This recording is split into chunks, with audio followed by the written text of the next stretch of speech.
This program is brought to you by Teachers College, Columbia University. Please visit us online at itunes.tc.columbia.edu.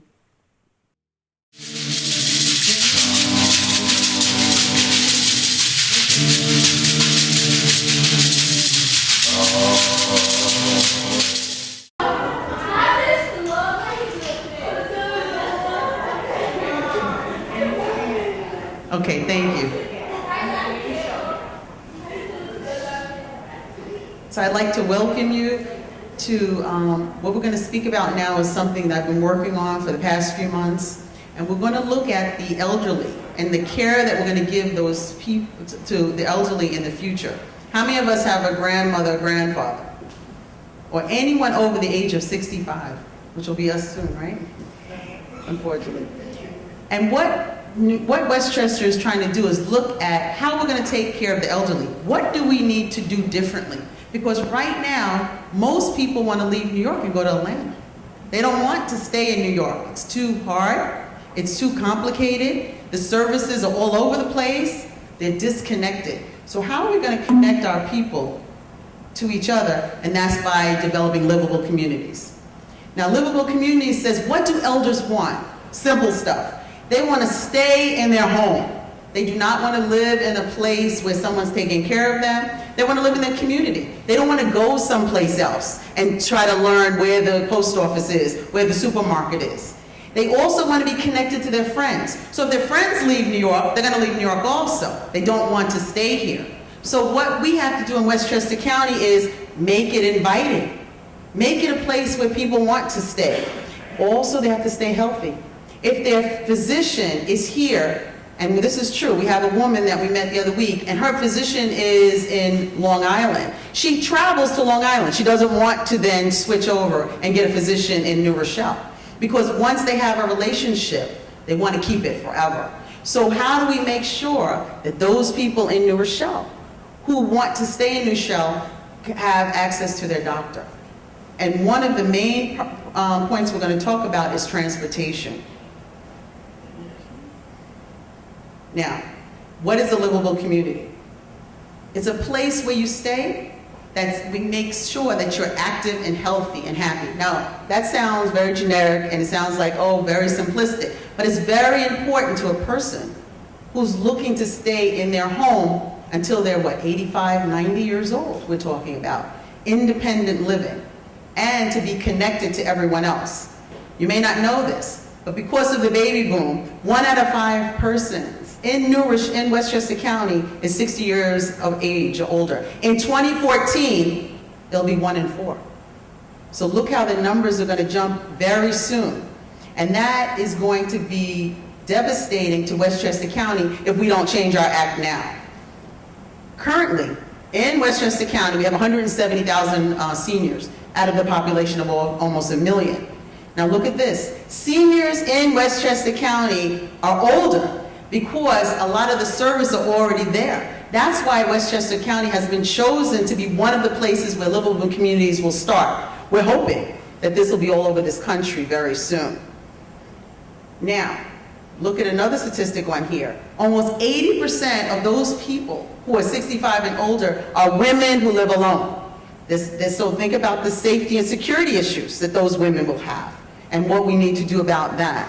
Now, AARP is involved in what we're doing for livable communities, and we know that we want them involved. And they said to us that in 2014, 2018, we're going to have a lot of 85 and older people who are independently living on their own, in their own homes that are too big for them, and they're going to be disconnected from everyone else. They're going to have no transportation, because at 85, are you driving? That's going to be a problem. Now, what makes a community livable? Now, the young people in the back, I want you to think about this.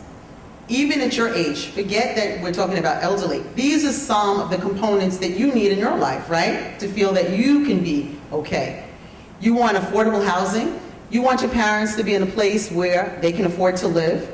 Now, what happens when I'm 65 and my family moves away and I'm still in the same house? Is it going to be affordable?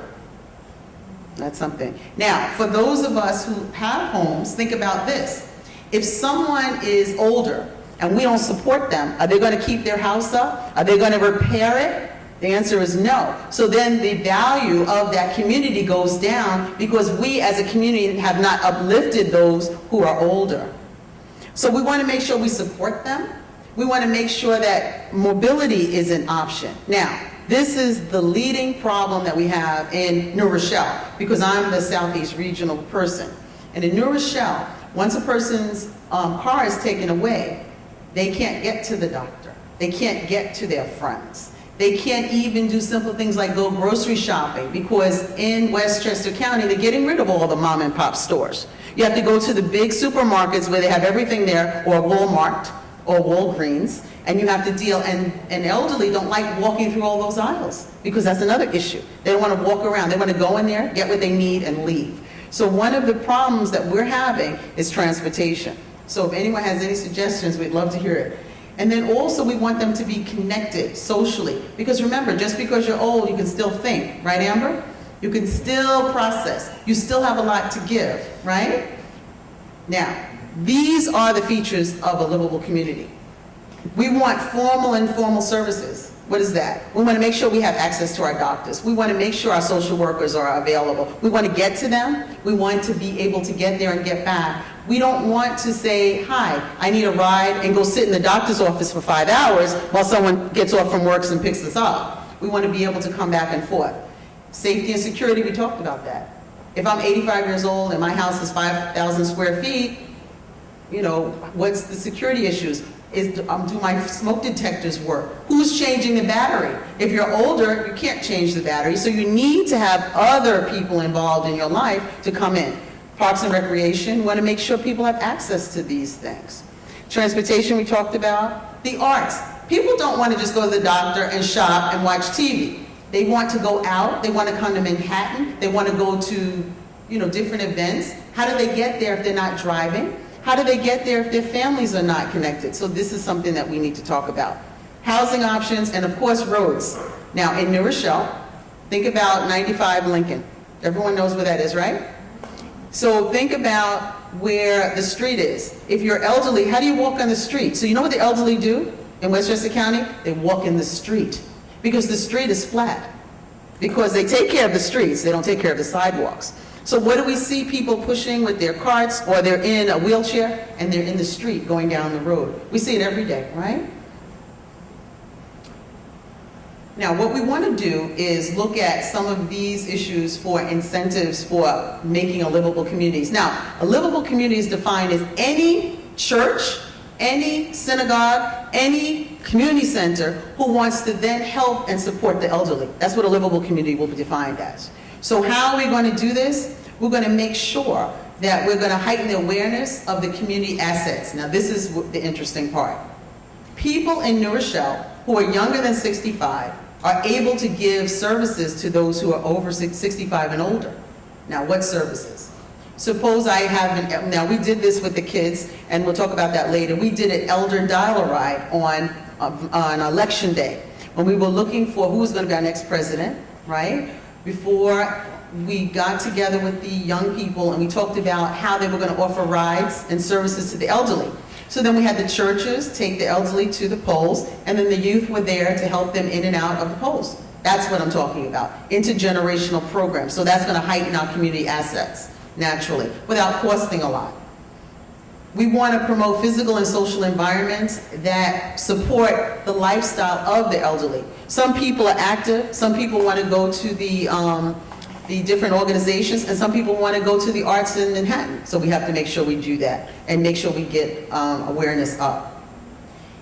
When a person is living in their home and they feel safe and they feel happy, their health is going to increase. Because health is based on the feeling that we have of empowerment in our lives.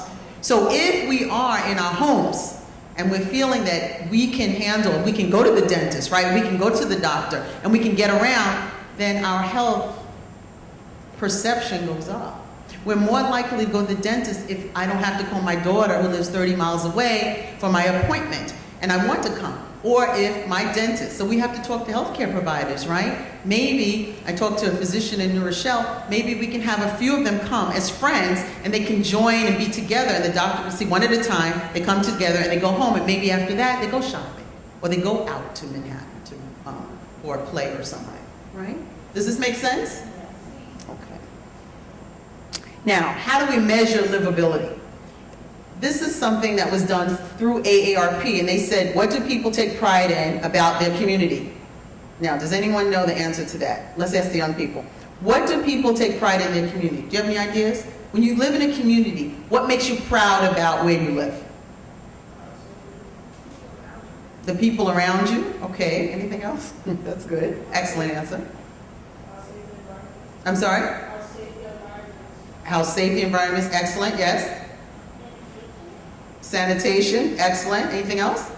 See, these are all the components. Now, you're young, they're important to you. The elderly, this is important to them also. And what they've said also is they take pride in their community when they know who the neighbors are, when they know who the young people are, when they see you and you talk to them and you interact with them. So if you see someone that has a lot of snow in their home, right? And you know that they don't have a lot of resources, maybe you can help them and do a pathway out of their home so they can get to their dentist appointment or the doctor's appointment or their shopping, right? So it has to do with being together and being a community. How hard will they work to protect their community assets they treasure? Very important. If a person is 65 and they leave to go live in the South or anywhere else, they take their assets with them, don't they? And then the community comes down. So then they take their money out of their bank accounts, they take everything and they leave, and then the community goes down, right? So think about that also. You want to make the community a place where the elderly want to stay and live. What new assets are they willing to develop? Now this is very important. This is for the young people. This comes in with you. What are you willing to do to make the elderly think that the community they live in is safe and secure and has all the components we talked about? And that's what we have to, explore and meet on. These are our stakeholders, as you know. These are the people who we're going to talk to get our community going. Now, what's important here is elected officials in hospitals, very important. Houses of worship, planners. Okay, planners don't like to plan places for elderly to live like in buildings, or they don't like, because that's not a lot of profit for them. They'd rather put homes and so forth. So we have to talk about maybe leaving our elderly in their homes. Something was done in, let me see, that was, I think it was in Georgia, but I don't know if it was Atlanta, where people were saying, I'm an elderly person living in my home, I can offer babysitting services to single mothers. So then they can then in turn live with me to provide me for my safety and security, right? And then they will go to the store for me. So this was so then the young person, the mother, needed a place to live and babysitting while she went to work, right? And then they swapped services. And then that worked very well. Okay, there's other things we can do also when looking at schools, colleges, and libraries.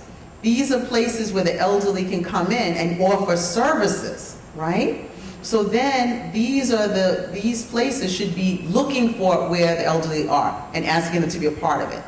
Because remember, for any person to feel like they want to stay there, they have to feel connected and a part of their community. Otherwise, they're going to want to leave and go elsewhere.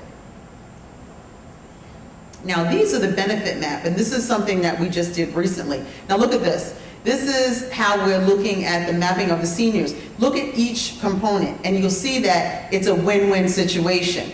If I'm a nonprofit organization, which I am, the seniors can come in and provide for us services, right? They can come in and they can help us develop different plans, because these are very smart and capable people, right? And in turn, they're utilizing their intelligence. They feel needed and wanted, so it's a win-win situation. Libraries, did you know seniors can provide tax services for the young who may have not done taxes? We have a lot of college students who've never done taxes but need to, because maybe they worked a part-time job. The seniors then offer time to come in and offer these services. Win-win, right? Look at faith organizations. The elderly can come in and set up programs and activities for the youth to be involved in and the young adults. And in turn, they feel important. They tell their stories. They are connected. They bring us all of this information. College and universities. That's easy, right? We know that seniors have expertise and experiences. We know that we have Lyric in New Rochelle, which is Learning in Retirement. It's a program that should be set up in all colleges, where the seniors come in and they have a day of learning, and different college professors come in and teach them different things, and in turn, they give back to the college and they do a class. So it's a win-win also. Community-based organizations, the same thing. So then the seniors will give out this information through senior buildings because they have a lot to offer. So they're going to say that this is what we want in our community. This is how to promote wellness. And then it's a win-win also. Is that good? Is that clear for everyone? Okay. Now, there's 5 types of assets to connect to. And this is what we're going to talk about. And students, I hope you write this down because we're going to have a test later. Okay. I know that I break them up. So there's talents and skills of the people in the community. That's the natural talents. Like this gentleman, he does things with Con Ed, so then can he then offer some services to some seniors in his area, and then in turn they offer services to his family, right? So that could be a win-win. So we have to be creative and think of ways to help each other. And we have to ask the question, what can we do for you? Because what happens is a lot of seniors will sit there quietly and think that we don't want them to be a part of our lives, and that's incorrect. We should encourage them and find them and seek them. And they do meet. The only issue is they usually meet during the day when most of us are working. So we have to work out the time, and that's a problem I'm having. Like, how do we, because they don't want to come out late. So then how do we get the groups together, the working, and maybe the weekends or after church, we could talk about that, or maybe after any of the Sabbaths, right? Also, the physical assets. Now, the elderly do own land and property and buildings. We want to make sure that we understand what we need to do to help them keep those assets up, right? So if my windows are not good, maybe, because what happens with the elderly, as you know, is a lot of people take advantage of them. So they bring people into their homes to do surveys of, I need my windows done, and that person either doesn't do the work, takes their money. So then they close down and they get no services for their home because they're scared to let anyone in. Or they're scared that people are watching them to see when they're home by themselves. So what happens is they're afraid to keep up their homes because of the people who might come in and take advantage of them. What's a way to get out of that? To go through the churches, right? If I'm at the church and I hear that Ed does services, I will let him in because he's part of the church. So we have to link them and connect so that they can be trusted to come in and do the work. Okay? Economic assets, we talked about that, so we need to make sure local businesses are not taking advantage of the assets of the elderly, thinking that they need to help them. So for instance, there's a gentleman that I met.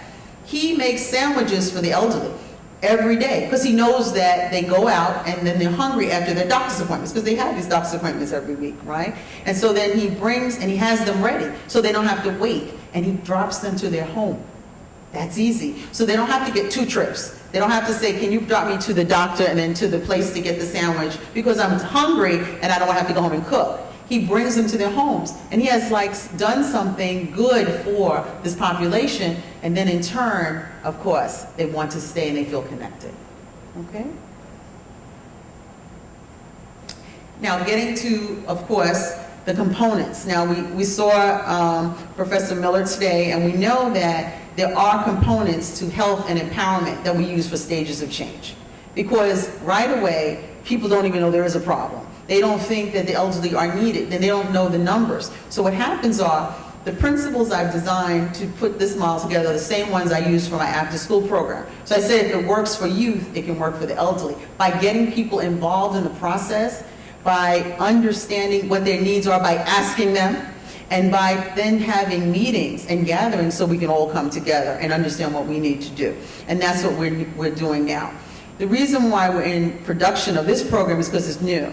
It was just funded from September of last year, so we haven't even been going a year yet. But right now we're doing the asset mapping, and one of the things we want to do is make sure that we increase the visibility of those in our communities. Because as I said, once we come home from work, everyone's in their home, so we have to bring the 2 groups together.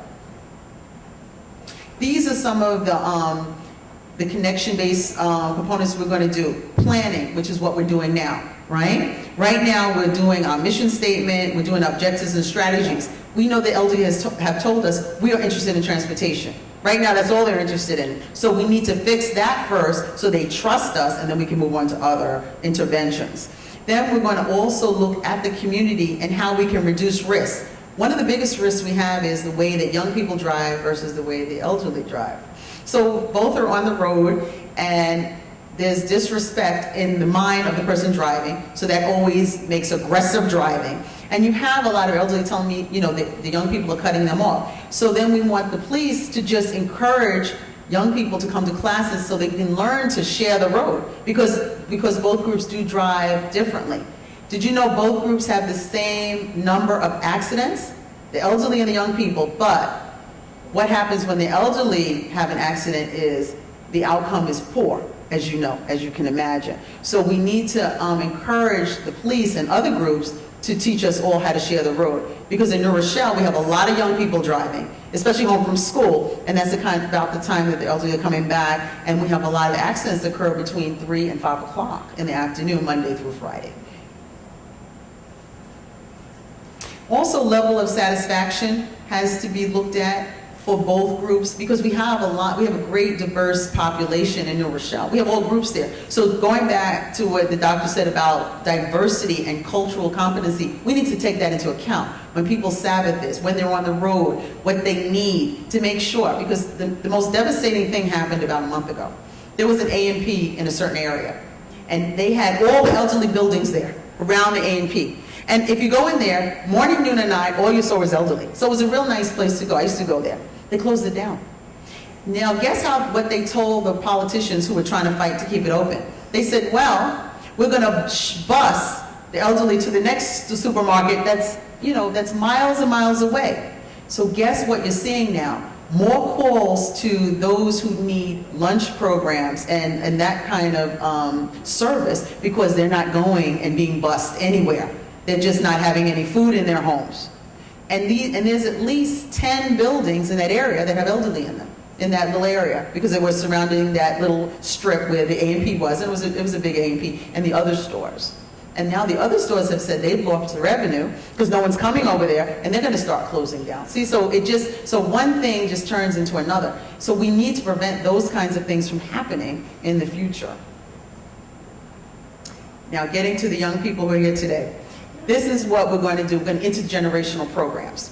We have now what I did was I started with simple tasks, just so we can get used to talking to one another. Elementary school students, which we have some here today, they did the holiday and campaign and phone calling and greeting. So they wrote cards to the elderly in the nursing homes especially. And it was interesting because I teach them that you want to help someone who will never say thank you.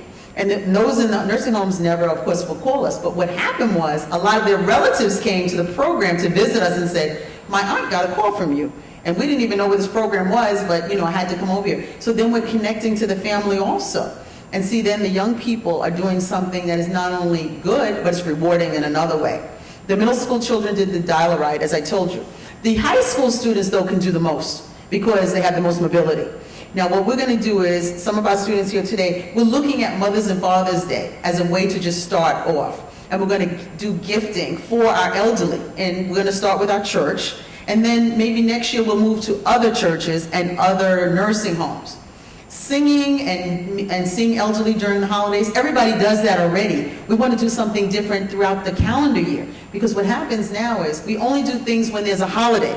So it's Thanksgiving, we're feeding. If it's Easter, if it's Christmas. We want to do something year-round to have something different every month so they can look forward to seeing these young people every month. And that's what we're trying to do. So we're having a big health fair on April 6th. If you're in New Rochelle, please come by, at the high school. And we're going to actually, for the first time, have the elderly there at this health fair so they can then talk to the young people, because this is at the one high school that we have in New Rochelle. And that's what we plan to do. So it's our way of starting off. Okay. Our anticipated outcome is supporting a community that promotes dignity. Dignity has to be there. We have to make people know that they are valued, they are important. It doesn't matter what age they are. Okay, independence and civic engagement, of course, we want people involved in the process. And the elderly do vote, we know that. Our politicians know that. So every meeting I go to, the politicians are all there. But we need those who work there. So we need to, like, as I said, move the meetings. And of course, our ultimate goal is very simple. The seniors in Westchester are safe, happy, and healthy at home. Thank you.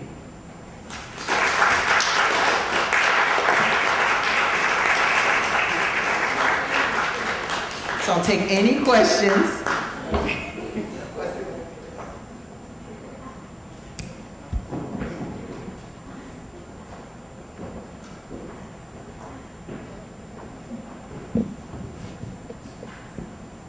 Hello, Dr. Campbell. You know how you were saying about about the buildings and about the senior citizens? How come in Westchester they don't how do you say it? They don't knock down all those abandoned buildings and then turn them into senior citizen homes and hospitals. Why don't they do that? That's an excellent question. Because what happens is those who plan and develop are not interested, as I said, in helping those who are in need, and that's the young, the mothers, and the elderly. There's not a lot of money or profit in that. So what they do in New York, and hopefully they don't do this in Atlanta, is they leave these places vacant for long periods of time until they can develop the whole area. And then they wipe out the whole area, and then they redevelop it and make condos and everything they want. Now, we know about Harlem, and we know that's what already happened, and it can happen where we live also. So what I would say is, you need to keep writing as young people. You can't vote, but you can tell them that you will help them get reelected if they listen to you. And we need to look at the places that are vacant. The places, because there's a lot near Rochelle, and Mount Vernon, and all the other, and Yonkers especially. And we need to look at that and think about how we can utilize it until they decide to plan it. Because even doing temporary residency is something that we can look at. Because they won't sell it to us or give it to us, but they'll let us utilize it until they figure out their planning strategy. And that would even be helpful to what we want to do. Mm-hmm. Yes? I just wanted to add on to what Taylor said. I know it's not only about the elder care, but for homelessness, and I was just saying, maybe we could write to Boys and Girls Club to have it so we're not only for holidays, where we can just have a fundraiser to raise food for them, and not just for Thanksgiving and Christmas, but how people are homeless and on the streets, we can provide food or have a fundraiser for clothes that we don't have, Right. we don't wear, even though we do that for Salvation Army, but just to help them out. Excellent. Right, and that's an excellent point. And this young lady says that, let's talk about other times during the year when we can have activities, right? But she said something very important, that we want to keep going, right? We want to keep involving, keep being interdependent upon one another to have a better community, right? And then also she said something that, I did forget to mention that's very important, and thank you, Amber, for reminding me about it, that, think about it, senior centers are used from 9 to 3. Boys and Girls Clubs are used from 3 to 9. So we need to bring the two groups together, because what happens is the senior centers are closed. So why can't youth go into senior centers and be a part of that for parents who need a place for their children to go? And then Boys and Girls Club, why can't they be used during the day for the elderly? Because they have pools and they have places to run and they have, so we need to rethink that, because we close those two entities down until that group is available. And that doesn't make any sense. So the first thing that we're working on is opening them up. So they're open all day long so that both groups can utilize them, together and separately. Mm-hmm. I have a question. How are we supposed to interact with the elderly when we don't get to connect with them a lot? Good question. And that is definitely a problem. We're not connecting because we haven't reached out. Right? Elderly don't reach in because of a lot of reasons of security and safety. And if they read the paper and watch the TV, they're afraid. And, and the media plays into the fear. And so it breaks down our community, because, I know that when the young people look at us, we were young a million years ago, of course, to their mind. But we had elderly watch us and make sure we were okay, even if they weren't related. They could have been the woman next door, but she knew whose child you were, and she watched you, and if you got in trouble, and you knew you can go to her house, or something. So we were more connected. We're more disconnected now, because we don't know so to answer your question, how do we become involved? By meeting with each other, by doing activities, intergenerational, and to become part of each other's lives. Yes, another question.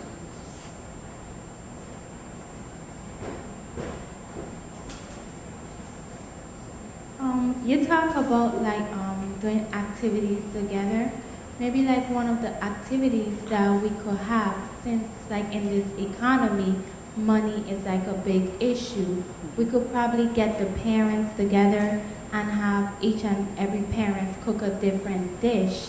And then in that way, we could have the youth perform like their best talent. It could be poetry, singing, drawing, different kind of ways. And have like some music from like back then in their days so that they could feel like welcome. Back in the day, right? And like we'll be interacting with them in that way and they will understand that we do care about them. Excellent point. Anything that will bring us together. And I like the idea of preparing and cooking for, and getting the parents involved, because you're right. We don't want just the youth and the elderly, we want to get the parents involved too, because they're the ones who are going to transport and make sure everything flows and works together and get the building and security and safety. So we want to, make sure we have that component also. But I think that it starts simply by just an idea. So if any young person has an idea, which is what we're saying, put it on a piece of paper, bring it to us, because we have a lot of youth groups, and we're not working on anything with the elderly at the moment. We're working on everything with other youth groups and going to this church, but we have that already. Let's think about reaching out to the elderly and figuring out how to connect with them so they want to be a part of us, because what the elderly tell me is they're afraid of youth.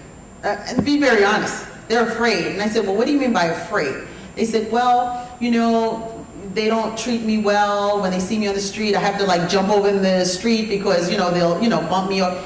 That, we have to talk about that. We have to think about that, because what's happening is we're creating something that's not even true. They should not be afraid of youth, because youth want to encourage and help them. Maybe they had a poor outcome in it, but that's just one thing. But then I said to them, well, tell me about some of the good stuff in your church with your youth groups. They had a lot of great stories about that. But that one little incident stood in their mind, and we just have to recreate that and make sure we disband that myth that the youth are someone they can't trust when they are. Yes. Oh, pass. Okay. Just let. Sorry if I'm going off topic, but like, since now if we have a new African American president, that's our generation, how come our generation is not like acting right? Still, as if we have a new president, how come we're not bettering ourselves?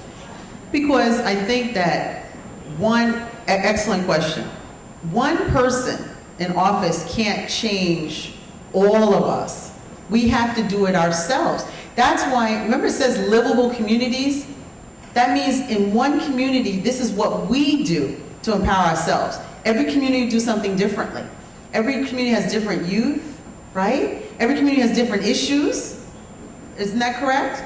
But what we have to do to represent our president, if that's what you want to say, because I know what you're saying. What you're saying is, well, he's president, why are we not doing better? We are doing better. We have a lot more to do. Don't think of the negative. We are doing a lot of great things. But we can move along and move to a different way of doing things and thinking about things so that the elderly and youth can come together. Is that clear? Okay. Mm-hmm. Yes, I was just going to ask, do you have any programs or anything incorporated to help the elderly with their medications, understanding, because most of them, just like when they come in, they're coming in with a list and a bag and don't know what they're taking for this, for that. Do you incorporate any programs to maybe have some pharmacists come in, or even, just family? Actually, that's a good point. No, we didn't. What happened was when we met with the providers of the elderly, like the children and so forth, we needed to do a lot of education, which we haven't done yet with that group, because what's happening is that group is controlling everything, and they're saying, we have everything under, everything's fine. So we don't need help with transportation, because I provide it. We don't need help with medication, because I go to my mother's house on Monday and I give her everything till Sunday. So you're right. But then when we spoke to the elderly, they're saying, well, that's not really true. My kids think it's okay, but I'm not really taking it, or they don't know what they're doing. But they didn't want to tell their children this. So then we went to the physicians and asked them, could there be a conversation between you and the provider, like the children and your patient, there was resistance there also. You know, the physician didn't want to get involved in that. Even with transportation, like taking a car away, physician didn't want to get involved with that. So what we're trying to say is, you're right, we need to figure out how to bring everyone together because everyone's involved. Just to validate your point, even too, there's a device that people can buy, like a LoJack for their elderly person. Westchester had 100,000 of them. Less than 10% of the people have even gotten to that program. So they're going to lose the funding for something they fought so hard to get because now it's a control thing again. Because you're not allowed to just give someone the device. Of course, the child or whoever the provider is has to come in and make sure the battery works, and they don't want to do that. So then no one is in the program. See, so we still, you're right, we're missing something by connecting the two, because what happened was the elderly person said, I want it because I get freedom, because you're not going to say, I can't go to the store because you have the LoJack to find me if I get lost or get disoriented. But the children then said, I don't have time to bring you to get the battery checked, because both had to come in as a group, as a family. Okay. Going back to how, like, you were talking about how the youth can get interactive with the elderly. Mm-hmm. I was thinking, like, you can get to know the elderly's birthday, and for their birthday, like, get them gifts and stuff and take it to them and, like, hang out with them on their birthday. And, you know, I think that's an excellent point, because one of the things that is missing with this generation, it's not your fault, it's our fault, is that you don't know who we are. So you don't know people's stories, you don't know where they come from. And I know that one of the youth said something about that when we had the Black History Month and the debate, and said that, well, if you're a deacon of this church, or if you're a minister, you should have dinner with me once a month. You should take me out. And see, that's not happening. See, what happens is the youth groups are separated from everyone else. So they do their own thing. They come here, like you're here, or you go to other events. But when are we getting together with those leaders in our community and eating with them, sitting down, breaking bread with them, like we used to do, right? How many of us used to have pastors come to our homes and have dinner, or doctors, or just come to our homes and just share a meal, and then we got to know each other? But that's not happening, and that's the first step that would help us just connect. Because it's not going to happen to the elderly until we do it with those adults in charge first. Mm-hmm. I just wanted to ask, how involved is the, I guess, councilman or councilwoman of the district that New Rochelle, I know, are they active as far as helping in planning for this with the elders, or do you get feedback as far as what's going on from any of the county councilmen or anyone as far as, you know, the progress of, you know, what's going on? How involved are they in? I guess that's the question. Excellent question. Before election day, they were coming to every meeting. Okay. Because we started in September, so we had like a few meetings in September. They came, October, they came to every meeting. Didn't miss one. November, then election day happened, and re-elections occurred, and now they haven't been to a meeting, and, you know, we call them. So guess what? We have to keep the pressure on them. You're right, because now they are elected to do those jobs. But for some reason, they were very interested before, obviously, but now when we have our meetings, there's less and less of them coming. And New Rochelle is interesting. They have 6 people who get elected, the council people, and they have a mayor. Well, these people have to come to these meetings, but what's happening is they're not interested. But what happened was, when the elderly from those districts called, then they came. Because we had District 2 and 3 call, and those who live there know what I'm saying. And then those people had come to the meeting because they called. So that goes to show you how just a phone call or a letter can get those people involved. Because you're right, nothing will change until they're involved, because they control the one thing that we don't have a lot of, which is the money for these programs.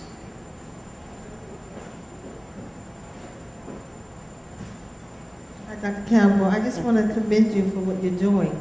And I just want to say that I think it's very important that the youth get involved, and also their parents in the elderly's lives.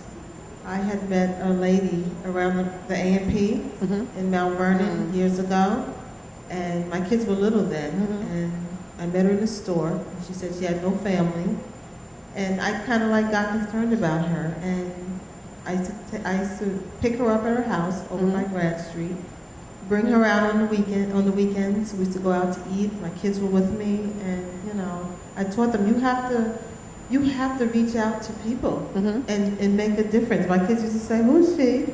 I brought them to meet her, and she was like their grandma, and she really needed that. She had no family. She moved to Florida now, but she still keeps in touch with them. And it's very important to teach your kids that. That's it. That story says everything. Very important. Because what you're saying is, not only did you meet someone who enriched your life, it also enriched your children's lives.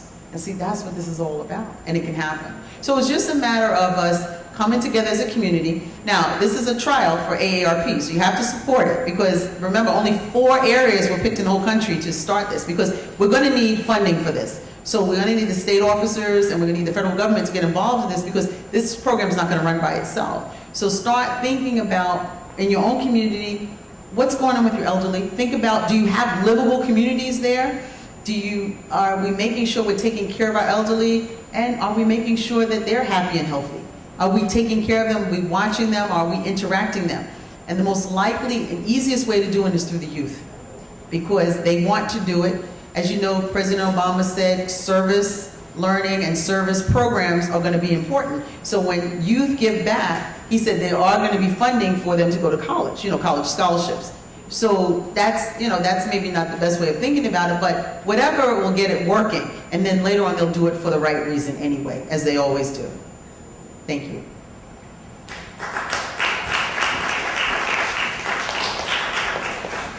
Comment regarding the getting the youth together with the elderly. The elderly are great historians and love to share their life experiences and stories. And this is a great way of our young people connecting. A lot of us didn't have grandparents growing up. So they really like to, get to know us and to be able to share their lives experiences with us and to teach. And this is a great way of bridging the generational gap and allowing our children to experience that kind of connection. And I think this would be a great way for them to do that.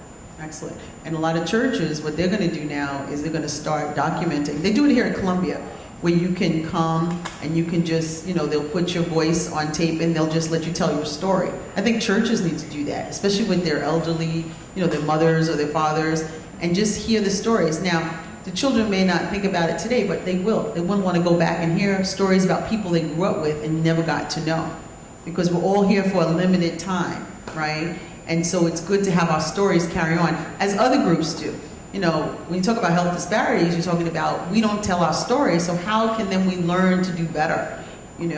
As the doctor said, okay, these are the stories. Now, she needs everyone in here to go out and tell this to someone else. And then someone else, because I know I'm going to tell 5 different people, especially what she said about the cold sores, because, and the pens. And see, those are practical things that we can tell, and then we have then created a way for what had happened today to go further. And that's the purpose of being here. So that all of this goes further, not just in the room here, that we all carry it on. And the stories of the elderly are no exception to that. Thank you. Thank you, Dr. Campbell.